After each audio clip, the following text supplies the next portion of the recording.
No kid's Jewish education should end at 13. Adjurba offers Ontario high school credits infused with Jewish learning online for teens across the province. Ministry approved, intellectually demanding, Jewishly transformative. Adjurba.ca. Your teen belongs here.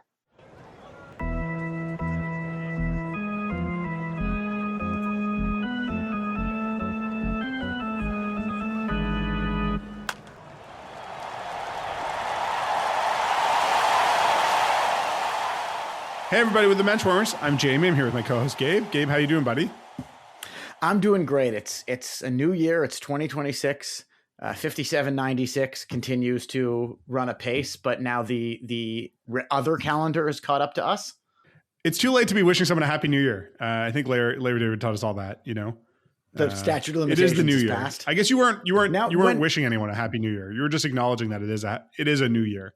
Yes, it is a new year, new leaf, new landscape in the NHL. You know, we were off for the holidays, but you know, probably the biggest trade in 20 years happened on the first night of Hanukkah, or the night before the first era of Hanukkah. Sure. You know, we bring you breaking news from a month ago. Tell me about it, and tell me what's happened since, because I know it's pretty much, as far as we can tell, it's the first trade in NHL history to involve a Jew being traded for another Jew. That's right. So, you know, in mid-December, Quinn Hughes, probably the best player available on the trade market. They think possibly in the last 25 years since Joe Thornton, if anyone remembers that. And that trade was 20 years ago this week.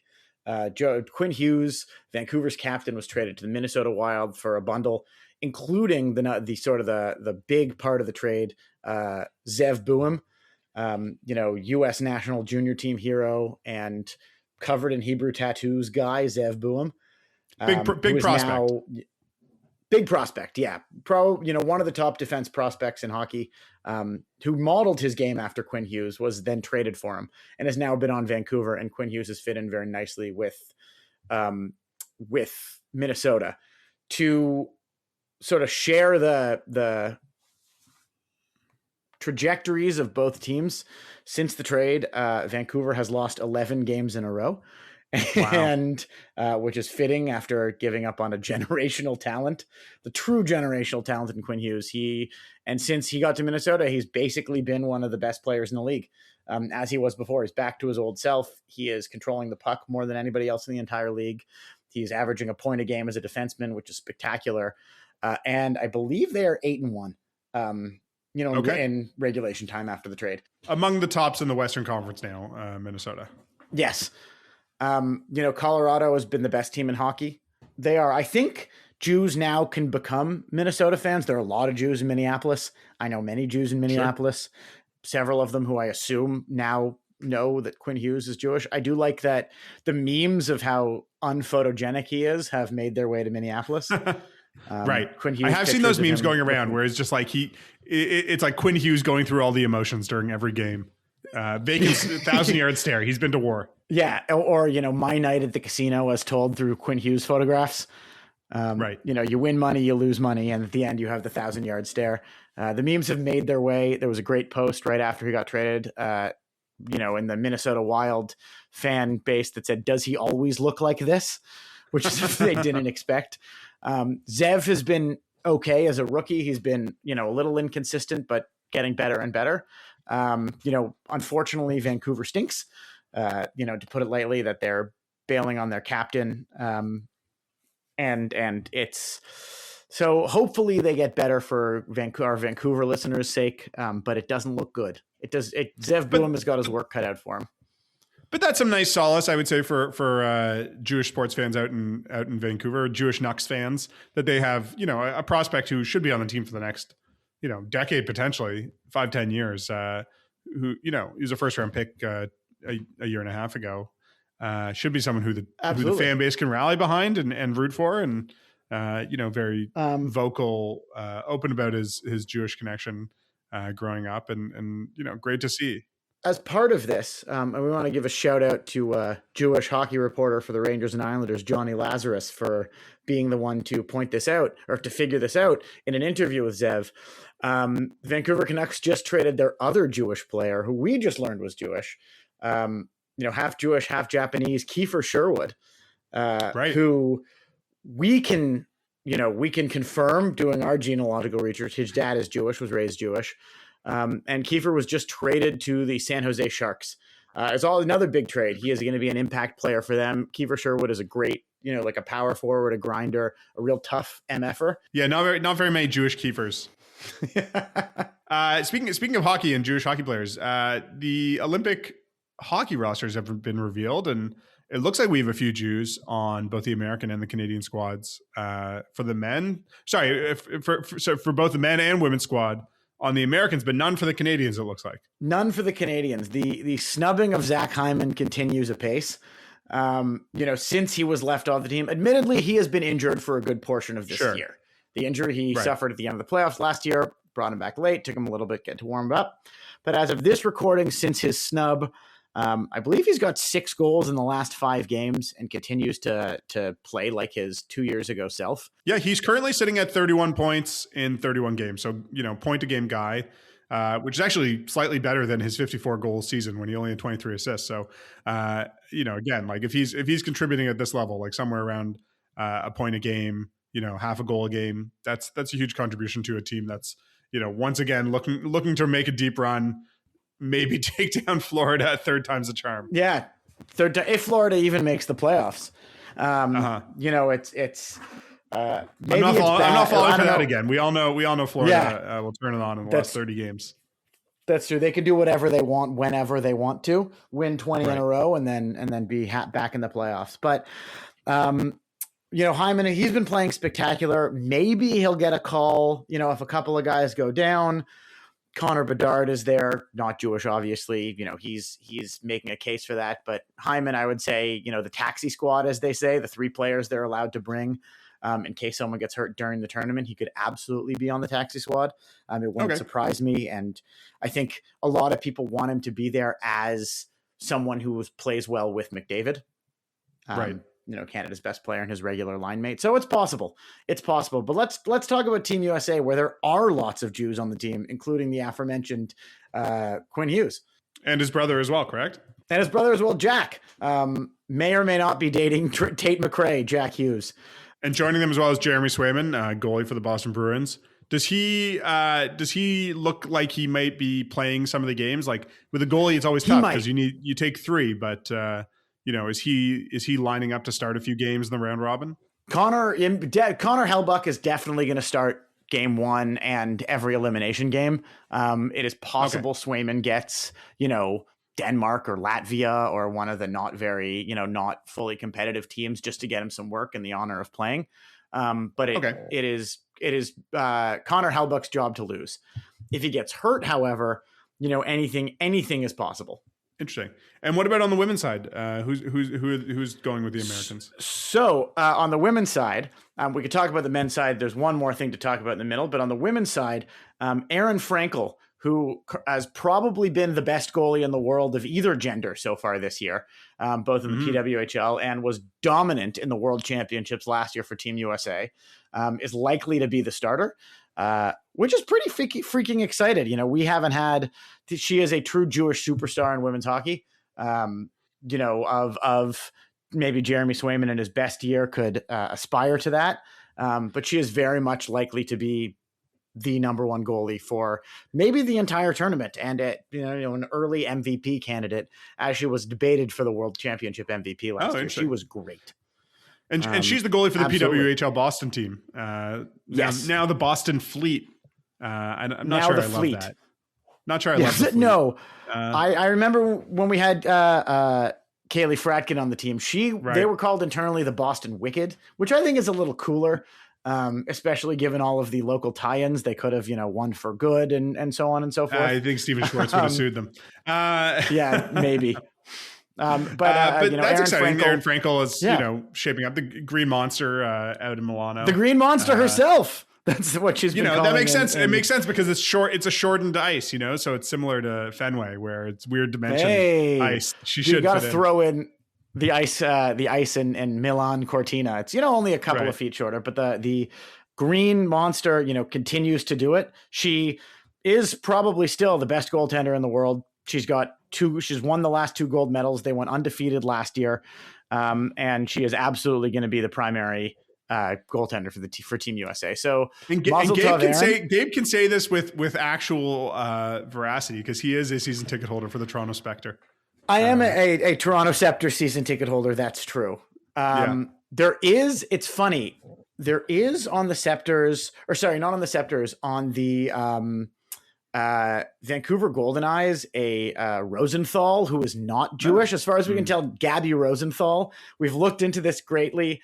She is, I think, maybe the first PWHL Mike Jacobs All-Star. Mike Jacobs All-Star! First official. And as a Gabe, I have solidarity with Gabe's and Gabby's all out there. I do not believe Gabby Rosenthal is Jewish. I don't think she's full on has Philippians quote in her Instagram bio, but she seems actually decently Christian. There are Gentile Rosenthals. It is also just a German name, and there are Gentile Rosenthals. Lots of Jews to watch in the Olympic hockey tournament. We will be back. I would say probably our next episode will be some focus on the Olympics and a rundown on all the Jews in the Olympics that were coming up. So we will take a wider swath of that. But let's move on now to basketball, where there's been some development. Pun intended. Some big development. Some development of the player. Yeah. Yeah. Development of the player in the development of the Deni Avdija story. Because we've talked about him a little bit this year that, he's gotten off to a good start. He's taken over in Portland. He sort of led that team to a surprising, respectable record. But we're now at the point where he is very, very close to being the first Israeli All-Star in NBA history. And that's pretty exciting. Very close. He did not make the All-Star team yet. He was not one of the starters. He just missed, I believe he was 7th in voting in the first 5, and all-star voting become the starters. But it's seeming very, very likely. It's a strange format. Yeah, it's a strange format this year because it's World versus USA. Or maybe there's 2 teams. I can't remember all the details, but Deni is going to make the All-Star team in all likelihood. He had a brief injury. I think he missed 3 games, but he's back now. He had a 30-point game in his first game back. He has the Trailblazers firmly in the play-in tournament. If they go on a run, they could maybe make the regular playoffs or host the play-in games. But much, much better than expected. Sort especially of arriving ahead of schedule. Whose coach has been arrested this season. Yeah, that's right. Given that they've dealt with that, to be a 500 team in the West is pretty shocking. It's pretty remarkable. He's still, probably going to get some most improved player consideration as well. So he's the odds-on favorite to win most improved player. So unless he goes down with an injury, he's going to be the most improved player. I think that's well earned. LeBron James, I don't know if people have heard of, currently in his 23rd season, said the other day, quote, he's having a hell of a season. He should be an all-star. Obviously his health is most important right now. Hopefully he's not out too long. He's playing great basketball. So, high praise from Caesar. Pretty amazing to hear. And that's just really exciting. We haven't had a Jewish all-star, I think, in a while. I mean, Sabonis is converting, but we haven't gotten any updates on that. He was an all-star a couple times. That's true. We don't know where he is in his coursework. Maybe he's done. Maybe he's done a little bit of the halakhic learnings, but hasn't memorized all of the kashrut rules. Yeah, Amari Stoudemire, of course, was an all-star. I think 5 or 6 times, 6 times, but wasn't quite identifying or converted yet when he had that great run in Phoenix and then in New York. So pretty exciting that Denny's going to be an all-star. I think a great guy to cheer on. Unfortunately, hard keeping up sometimes with West Coast basketball, given the games being 10 o'clock most nights. But if you have a chance to watch Deni, yes, he is just really performing. He's taking it to another level. It's also a real it's a real stick in the craw of any Washington Wizards sports fans, just because they had him. He was on their team for 5 years. they did nothing to like, put the ball in his hands or develop him in any meaningful way. And then they traded him to Portland for nothing, basically. Sorry, he was on for 4 years before he moved to Portland last year. Yes, Washington. Yes. So pretty exciting just to see how well he's developed. And, sky's the limit. He is averaging 26.7 points per game. We're halfway through the NBA season. That's like, if you're a 27 point per game guy, like he's going to get some all NBA voting. Superstar level. That's I'm pretty very cool. Curious in this USA versus the world format, will they represent their home country? Like, will there be an Israeli flag at the NBA event other than from the fans? Like officially, I'm very curious about. Be interesting to see.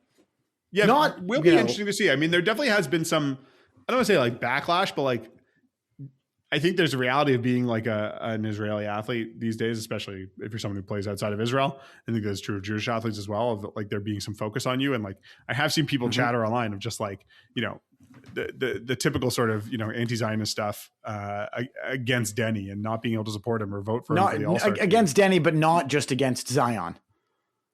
not against Williamson. He did. Yes. Yeah. He's not making the All-Star team for other reasons. No, but being against Deni is just like, I couldn't vote for this guy. And it's just sort of interesting because it's sort of like, do you, I guess this is always how I feel about sort of boycott movements where it's like, well, okay, fine. But like have the courage of your convictions. Like if you have a problem with Deni Avdija being Israeli, like again, he's an outspoken Israeli who, like loves the country that he was born in, has some patriotism and raised in, meets Jewish fans and Israeli fans and talks to them after games. He holds an Israeli flag. If you have a problem with that, don't watch him. Like, don't watch the Trailblazers then. Like have some courage of your convictions. Yeah. If you can't tolerate that, then don't just not vote for him for an All-Star game. Decline to be involved with it. Otherwise, I think you're just sort of a hypocrite. So, anyways, I think he is the recipient of some of that vitriol, unfortunately. And I hope that he's also the recipient of a ton of support from the Jewish community. Obviously, we've seen that he's been meeting with Jewish fans, absolutely, and Israeli fans and supporters after games when he's on the road a lot. So really excited to see how he does this year at the All-Star game. I mean, it would be really cool to see him out there, get some meaningful minutes. All-Star game can be a bit of a not always the most competitive game, but hopefully this year it's got some opportunities for him to shine. I have good faith it will be. They're not going to get the Four Nations magic that, hockey got last year. No, nobody will, but I think they will get some excitement of like, oh, Shea passing to Luka. That's cool. Like, they want to beat America. I don't say given what, unfortunately there are no Danish players currently in the NBA, but if there were, there'd probably be a little more excitement about facing Team USA. That said, I think a lot of, you always want to take down the big bad favorites, no matter who you're playing.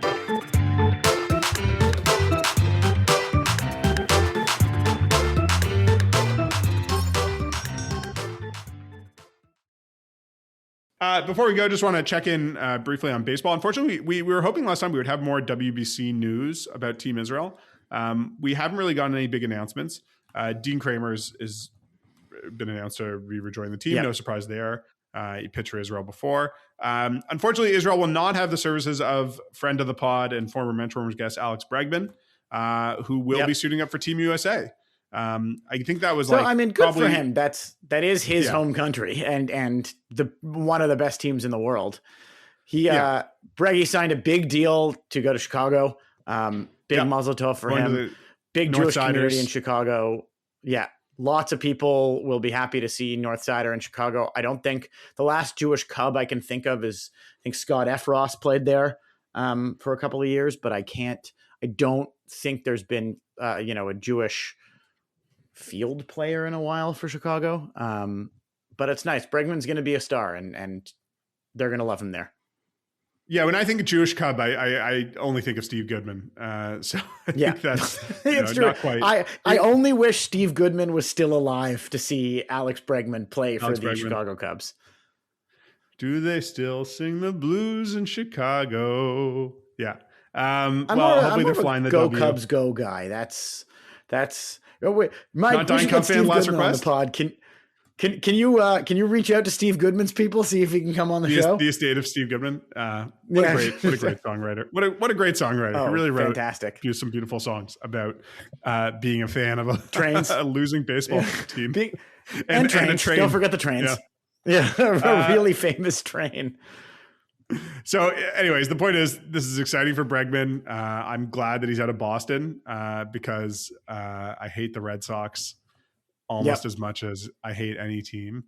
And I was about to say you hate the Red Sox almost as much as their fans hate Jewish people. Oh no, I didn't say that. I hate the Red Sox almost as much as Red Sox fans hate the Red Sox.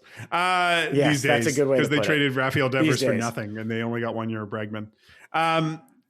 Aside from that, there hasn't been a lot of activity among Jewish baseball players. But Gabe Kapler, formerly the manager of the San Francisco Giants and the Philadelphia Phillies, has been promoted to be the general manager of the Miami Marlins. So a nice retirement for your fellow Gabe. Go back down to Florida. He had a few years. Gotta have Gabe solidarity. His career. Yeah, but nice retirement. I wouldn't say retirement gig. He's 50 years old, but nice for him to be able to, hang it up a little bit, become a general manager and be in Miami. He'd been in the front office for a couple of years. But I don't, we sort of underwhelming in terms of managers than we once had because, when we had Brad Osmus and Kapler and Bob Melvin, there was a higher level. I think Brad Osmus, did he get promoted to the Yankees, or he's remaining in their bench coach? I can't remember. I think he's still the Yankees bench coach. He's still their bench coach, and being involved with Team Israel as well. But I'm hoping we're going to have some more Team Israel announcements and news soon. Obviously getting the team together is like an ongoing thing. But the WBC is coming up, and is a good time to get back into baseball. It's a nice easing back into it during spring training. There's an interesting story with former Team Israel WBC player Sam Fuld, who the last 4 years, or I guess 4 of the last 5 years, has been the GM of the Philadelphia Phillies. He was sort of sent on a secondment/sabbatical by the team over the 2025 season. He wasn't working as the GM. He was attending a 1-year MBA program. And at the start of this season, he is going to become the president of business for the team, like the business president that you give a Jewish baseball player an MBA and they can do anything. And sorry, not to sell him short. I mean, we're bragging about a Jewish business player, a Jewish baseball player going to school. He went to Wharton, Gabe. It wasn't just any MBA program. He was at Wharton. My grandfather went to Wharton. Well, then you should be proud. You should be proud of that as well. I mean, they're one terrible alumnus notwithstanding. It's a pretty amazing. It's a pretty reputable school. You wonder. You talk about. We had a recent Wharton grad, Josh Goldenberg, on. Talk about his PGA Tour life.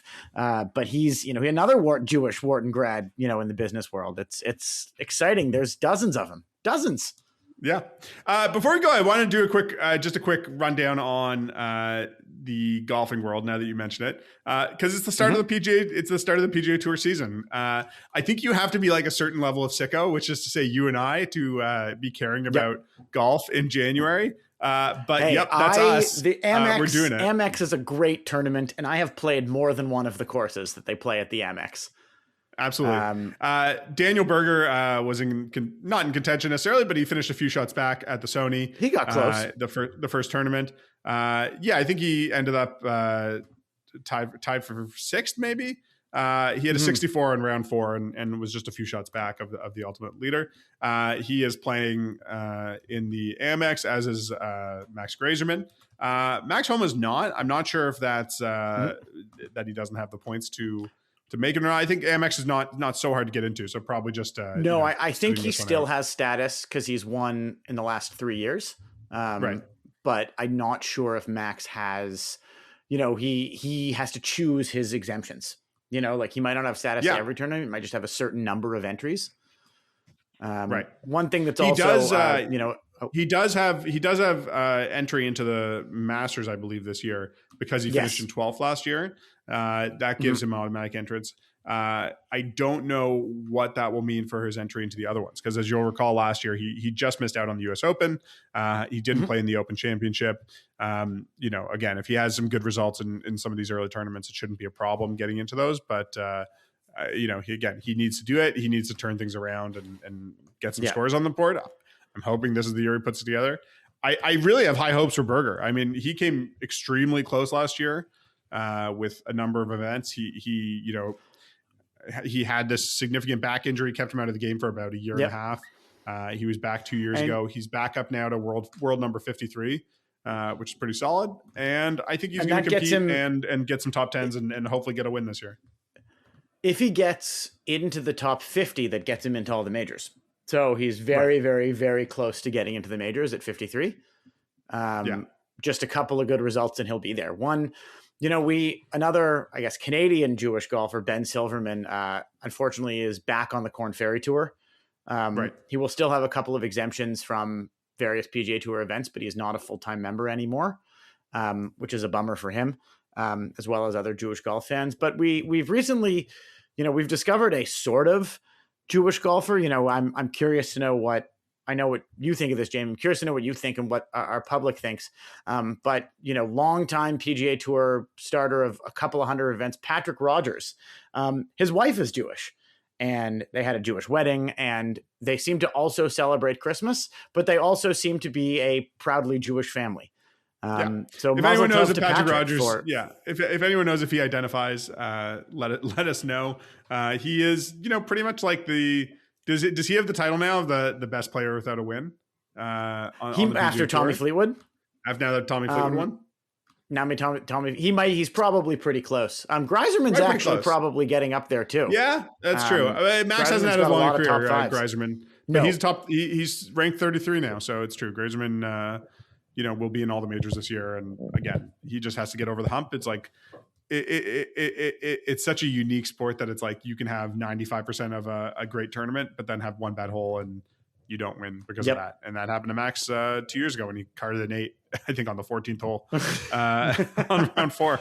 And it happens. Max is sort of his college rival and good friend Ben Griffin had his breakout last year. Right. So if it could happen to Ben, it could happen to anybody. And Max, they're very similar profiling players. It might be what it takes to win on the tour now. Yeah.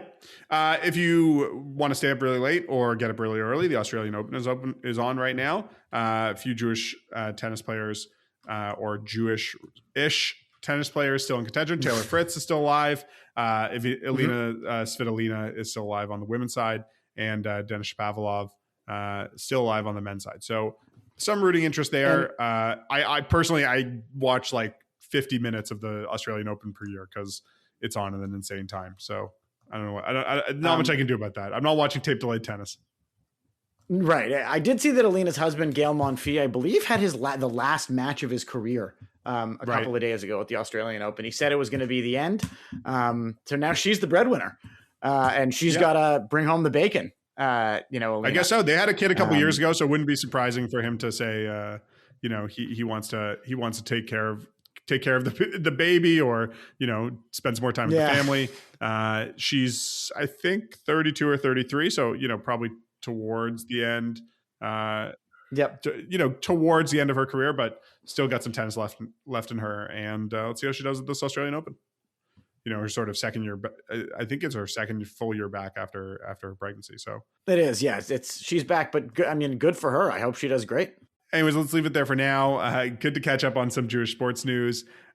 We will be back with you soon with some more stuff, including an Olympic preview. As always, we are produced by the Canadian Jewish News. Our executive producer is Michael Fraiman.